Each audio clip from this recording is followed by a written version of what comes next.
everyone, it's Aquila, and this is a Lefty Knitter Podcast, episode 104. I bring you episodes every week on Saturdays, and they're clips throughout my week, and this is a knitting podcast, primarily anything to do with yarn and whatnot. So, my name's Aquila, and I live in Baltimore, and sometimes my husband and my kid and my cats make an appearance. It's real life around here. You can find me at all the links down below, Instagram, Ravelry, Etsy. That one's new, very new. So, how is everybody? Good, I hope. It's Tuesday, the February 16th. Yeah. I have a little bit of progress to show you on Catbells, and I might rip out that crochet cardigan. If you're new to the channel, you haven't seen it, I'm making a good vintage cardigan, and I'll show you that in just a few moments.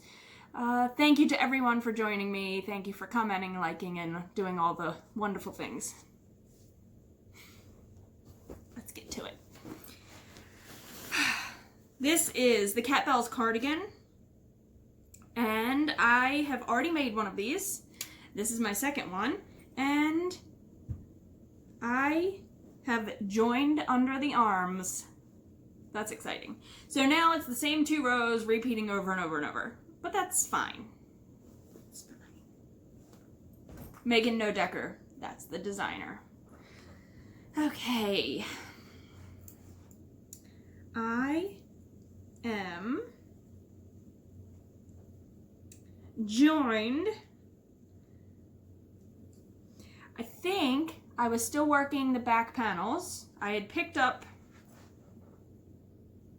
on this top here, this seam picked up, and I was working the back part, yep, because there's my stitch marker. I was right here, so I've worked all the way down to there, and at some point I have joined under the arms. I'm not very far. There's a lot of ends going on here, so I've only done, what, 6 rows since I've joined. I'd put it over my head, but my needles are my cord is much too short. So I'll move my marker, but this is what it looks like. It's a drop shoulder, and this yarn was dyed by John. This was a commercial yarn. This was Lion Brand Fisherman's Wool in a creamy color, like a natural, and he overdyed it. So let's move that marker. And then I can show you again. I'm going to move it to the front though, so that way it's on the front of my work, not on the back. I can probably take that waist yarn out now. That's bright blue. I don't think I'll be ripping back to that panel. It's an interesting construction. I've made this before. I've made another sweater that's constructed this way, but I like it. That blue is what I'm talking about. I gotta take out. Okay. The Catbell, or a good vintage cardigan. Can't remember the designer on this one. This is crochet. I think I cast on one size too big because you work from the bottom up and you're working the whole body around, because then you're gonna add on the button bands on the front. I have one end on one side and one end on the other, and I've only done my markers right there 2 rows because I think I need to rip it out. If I put this around me, obviously, if I put it around me the right way, it doesn't really matter, right? It doesn't matter if it's the front or the back. Let's move this ball of yarn on this side, and this ball of yarn on this side. We're gonna flip this thing over top of me. I'm doing this live. Not really live, but I'm doing this on a video, which I could have done this not on a video. Real content here, but I think I need to rip it out. Oh, maybe not. All right, you wanna see my belly? Ready? Here is, I should probably take this cardigan off. Put it under that cardigan. I know it's not the right way up, but I'm pulling it pretty taut around myself. I have a lot of room. I have that much room.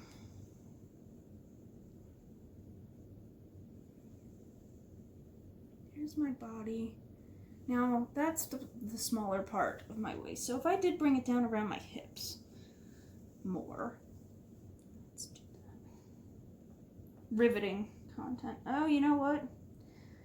And I like my cardigans to be a little big, so it just attaches at the bottom. What if I do it around, hold on. Let's move this back up. Riveting. If I move it up around the boob area, it has that much overlap. Now that's without blocking. That much overlap. From here to here. That's really not that much.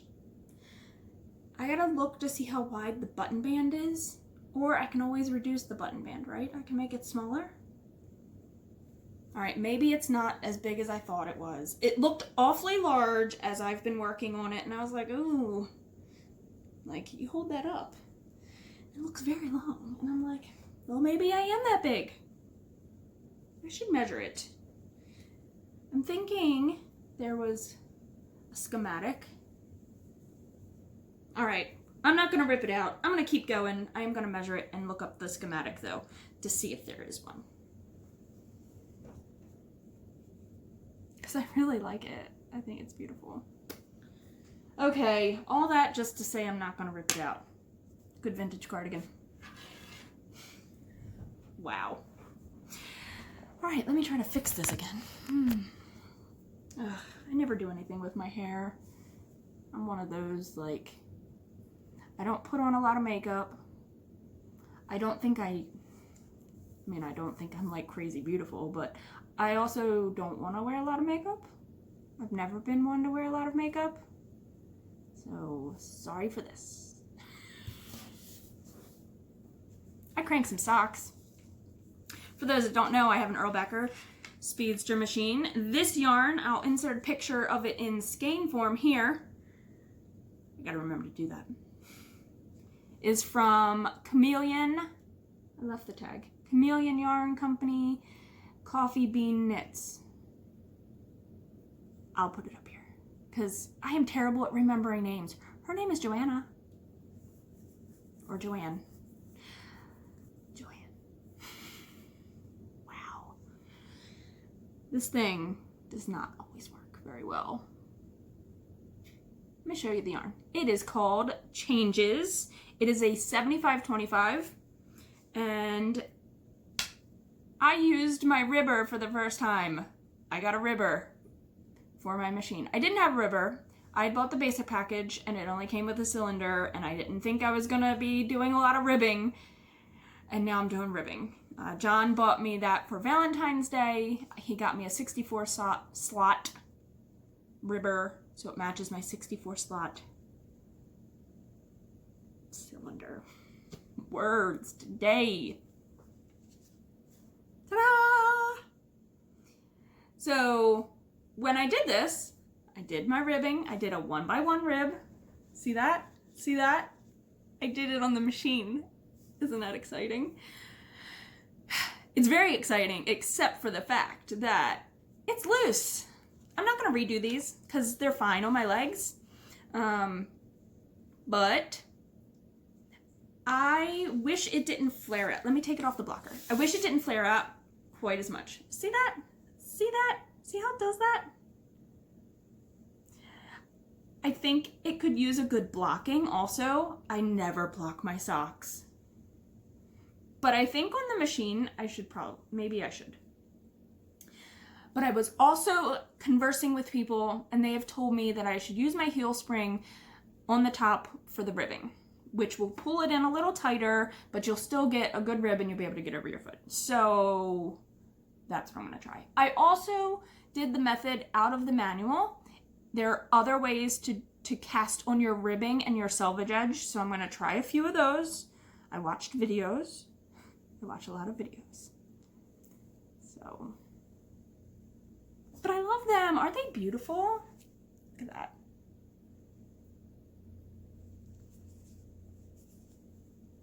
So I did this whole sock on my machine, including the ribbing and the heel and the toe. I did this one yesterday during an IG live. This is Knit Picks Felici. This is the carrot cake colorway.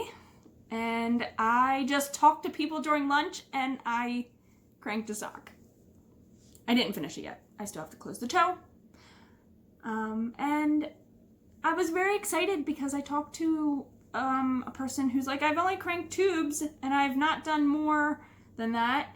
And I said, you need to do more than that. You need to rip out those tubes. You need to soak the yarn and reskein it and crank socks with heels in them.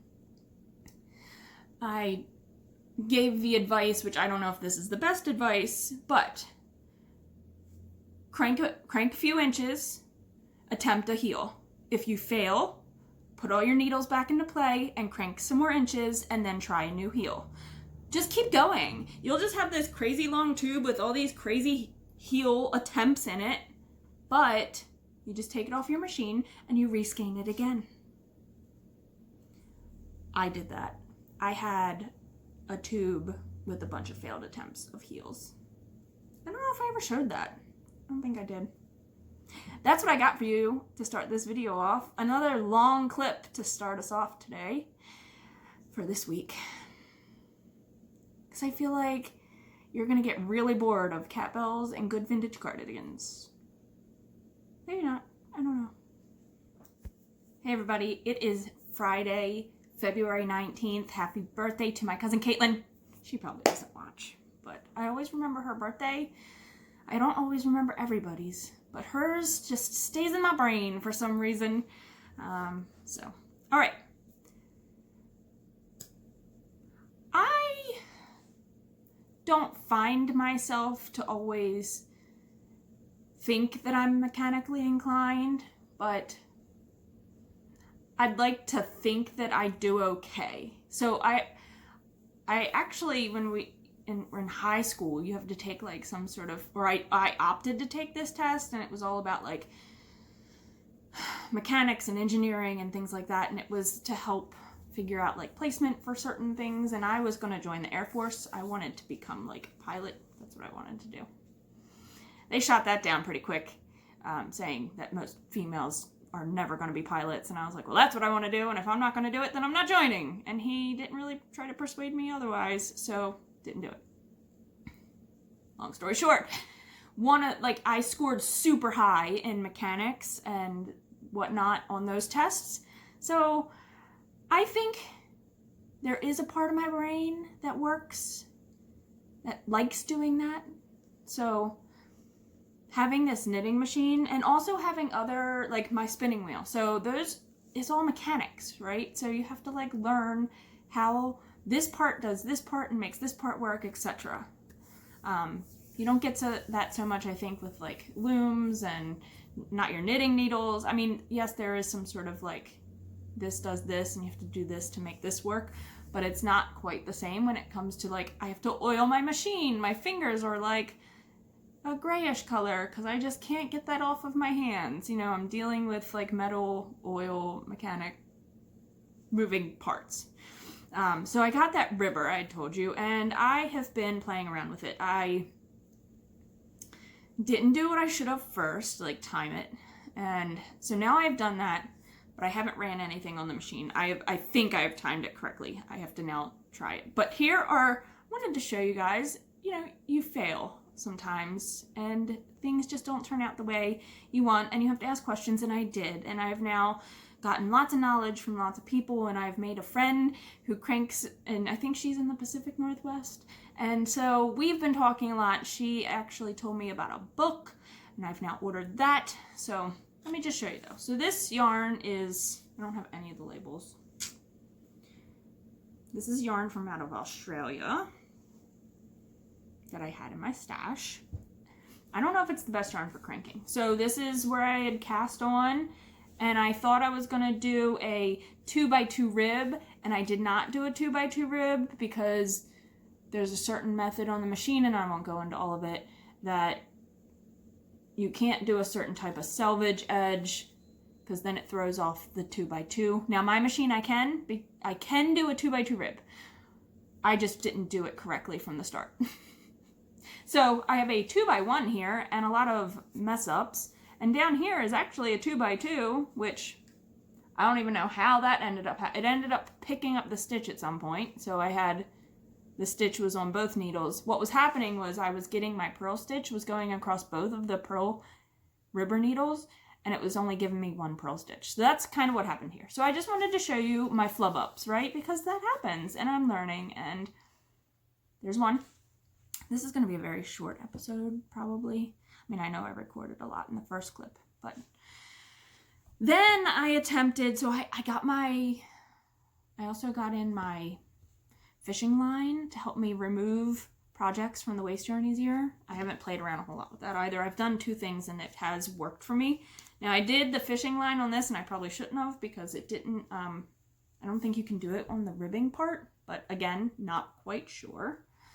This was yarn I showed you guys already, but this was leftover and I'm just playing with my machine and I wanted to see how the sock would fit. Now this is not a 2x2. This is a 2x, nope, I'm lying. This is a 2x2. I ended up getting it right somehow. So this is a 2x2, and then I stopped and cranked. I wouldn't crank this many rows of stockinette before the heel, but I wanted to see how stretchy this was on my leg, and it is good and stretchy, but I didn't do the top part correctly. So, I mean, this is all going to come out, and this is going to be another more practice. I'm going to practice again with it, put it back on a cone. But I wanted to see, so I put a heel in and a foot so I can get it on my foot and around my heel and then see how this feels. So there you go. There's a 2x2. That yellow is that fishing line I told you about. I tried to get a color that was like super bright so I could see it. Now this third attempt, I was just doing a 1x1, but I was doing a hung hem first. So some people, because I'm trying to reduce this. I know on your foot it's not going to do that. Let me take this off so I can show it. This one is not really attached to anything. So let me take this one off. I'm trying to do different selvage edges, which is the top edge, because I don't want it to flare out funny when it's on your foot. So this is a hung hem. Now on this side, it's flaring out more. It's doing this weird thing. So I'm not sure what I did wrong, but again, it's practice. Oh, I did start doing a heel on this one because this was going to be a whole sock. This is another of that Australian yarn, but I flubbed up somewhere. It's not right, so I stopped and took it off the machine. I am happy with that 1x1, but I'm not still quite happy with this selvage edge. So it's just gonna take some practice. The book I ordered was all about selvage edges, and so I am excited for that. Yeah, my machine was having a really hard time cranking this rib, and I think it was because I did not have my timing set. Now, this, again, was prior to me setting the timing, which I should have done first, which, why didn't I? I was just being stubborn, and I wanted to dig in, you know, I wanted to start ribbing. But I will have time this weekend, and hopefully, now that I have the timing right, I think I messed something else up in fixing my timing. I think I screwed up something else, so I don't know. I'm being very easy on myself. I'm trying to be easy on myself and not beat myself up. But I did finish that pair of socks in the carrot cake colorway.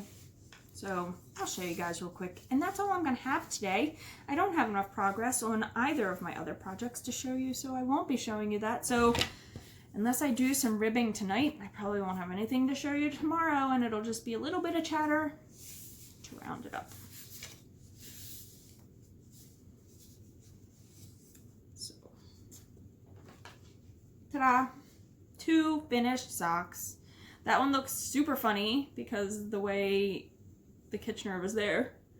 This one looks funny too because the Kitchener is here and it only did a little bit. I have to practice also with changing color on my machine. I've changed color just to change color, but changing color for heels and toes. Toes are going to be much more simple because I'm going to change the color 2 rows before I start doing my toe. And I'll have 2 regular rounds, and I know how to do that. It's going to be changing it here so you don't get like a round of that yarn up here. This one looks funny because there's no white between it. This one, I caught the heel at the right time. It is what it is. These are me. These are me. These are my personal stash socks, so it doesn't matter. But you know, can you have, I mean, I know there's people that are like, I loved math too. And that was always strange because usually like the math side of your brain and the artsy side of your brain don't always mesh well together, or it's always real strong on one or real strong on the other. And I've kind of always been a super mix of both. I'm not very good at math now. Like I can't go back and do like, I was doing like calculus 2 and statistics, advanced statistics and all this other stuff, and I'd be lost nowadays, but I loved it when I was doing it in school.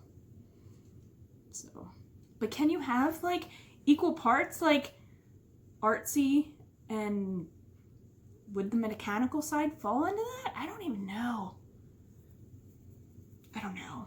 It's a long rant right there. All right, I'm gonna get off of here. I hope everybody is staying well and doing well. This storm has been crazy. My husband's friend Sam lives down in Texas, and he was without power, I think, only 2 days. So he was a lucky one because there's been people that have had no power for much longer than that. So just thinking about everybody that is dealing with all that stuff, and it's a rough time. That's rough. We live, I mean, it iced and snowed the last 2 days here, but knock on wood, we are pretty equipped for that type of weather, where I just don't think Texas is.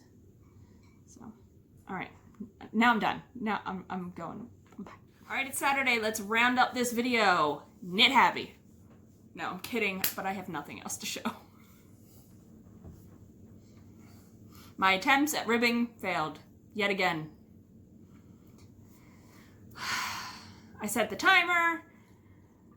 I think it's right. Everything looks fine. I gotta keep at it. I gotta keep at it. So, I have some orders to crank. I'm gonna try to get them out today. Crank them today. Probably not mailed today. And John keeps peeking his head in. Do you have something to say, sir? I'm shy. You're shy, right? No. No, nothing. I know. All I can say is, don't stop addicted to the shindig. Says you're gonna win big. Okay. Jeez. Yep, that's about all I got for this week. I'm sorry it's very light on the crafting, heavy on the talking. It's just gonna be like that some days, some weeks, whatever. John's getting ready to go die. I'm not gonna say what I did. I'll let you do all that. Oh, thank you. Welcome. Oh. So you gotta watch his video if you want to know what we're talking about. All right, I hope everybody's well. Spoiler alert, it's butt stuff. Ew, God, what? Why does that have to be on my video? I can't put it on my video. Mine's like Oh, family friendly. I'm sorry. Mine's like high quality. high class. High class. Okay. I need to go put yarn on cones. That's the worst part of this. Didn't you say there was something that you could purchase that makes that life better? A cone winder. They're expensive and hard to find. Your gray hairs are getting insane. It's because of you. Yeah, I didn't have a single gray hair until I met you, so I guess it's They're not married. that bad, Yeah, they are. I hope I get like the stripe. You've got the stripe. Like more of a stripe. It's not as pronounced. It's getting there. It's getting there. It's definitely getting there. Yeah. Okay, I'm gonna end it. Ready? Get happy.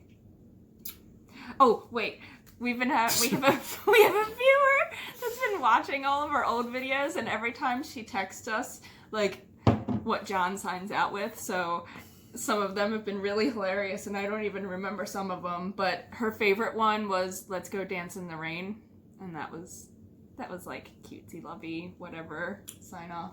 I guess I don't know. I don't know if it was cutesy lovey.